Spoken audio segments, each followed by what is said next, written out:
For it, TV. The world is thinking. We have a whole row of questions which basically say, what's the best way to organize society to achieve justice and fairness? So let me read a couple of them. One is, are you a relativist? What endures beyond culture? Is there still a right or wrong in your theory? How do we know what it is, and if not by reason? Another questioner, to what extent can democracy lead to justice? Is democracy the only path to justice? More generally, what is the relationship between democracy and justice? And finally, someone asks, because we have to survive as Homo sapiens, isn't justice that which ensures survival of the fittest? Just to answer these questions, first, no, I don't take the relativist position. I do think, and indeed I argued even in this lecture and quite extensively in the book, that criticism can come from one culture about another. Indeed, the whole debate about capital punishment on the infanticide, stoning of adulterous women, depending on where you take your pick. The criticism has come from elsewhere often, also inside, but also elsewhere.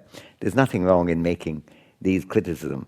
That is quite different from saying there would necessarily be agreement. But I don't think there would be necessarily agreement even within one culture. I think the barrier isn't that one culture thinks one way, another culture thinks another way, but people think very differently. Even within America, you've got extreme conservatives, and you've got extreme left-wingers. And, you know, that doesn't mean that America is split into 65 different cultures. So I think this idea of what goes wrong in cultural thinking is this idea that somehow we can follow each other, which is always a hard thing to do anyway. But we can follow each other within a country, but somehow not at all beyond the country. I think there is a problem, but the challenge is not, it doesn't arise as you cross the boundaries of one country to another. Democracy, yes, if justice is a matter of reasoned arrival at conclusion, then democracy in the broad sense, in the John Stuart Mill sense of democracy being governance by reason, governance by discussion, is indeed quite central, because it's by discussion, as indeed the answer to my the first question that I gave also indicate that really central part of the exercise. Survival of Homo sapiens, survival of the fittest. You know, I think the trouble really is that the survival of the fittest is not a normative theory, of course.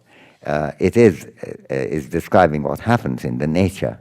And sometimes we want to go along with it, sometimes we don't.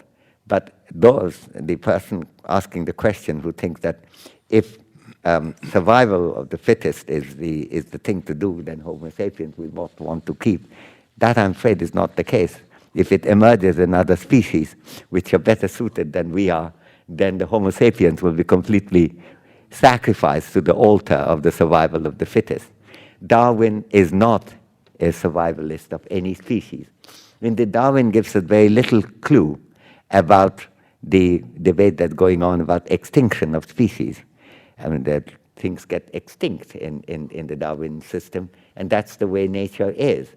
And indeed, I had a paper actually on that subject some years ago about why that it is, there's a huge amount to learn from Darwin, but not just ethics, because I think that context, the limitation of survival of the fittest is very weak.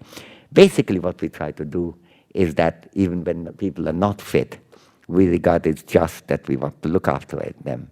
And that's why people are disabled. We don't think of exterminating them. We don't try to do the exercise of IQ testing so that the people who are not so intelligent, those tribes could be eliminated. We don't follow all the rabidity of the Nazi program and so on, which is very much based on the idea of survival of the fittest seen as a moral principle, and let the weakling go down under. I don't think there's justice in that. So I think that the last question is a problematic question. But, you know, these questions are so difficult to write down. I'm not blaming the questioner for it. If I had a conversation with him or her, I'm sure we would arrive at some position which is understandable to each of us. And that's, I think, one of the merits of discussion.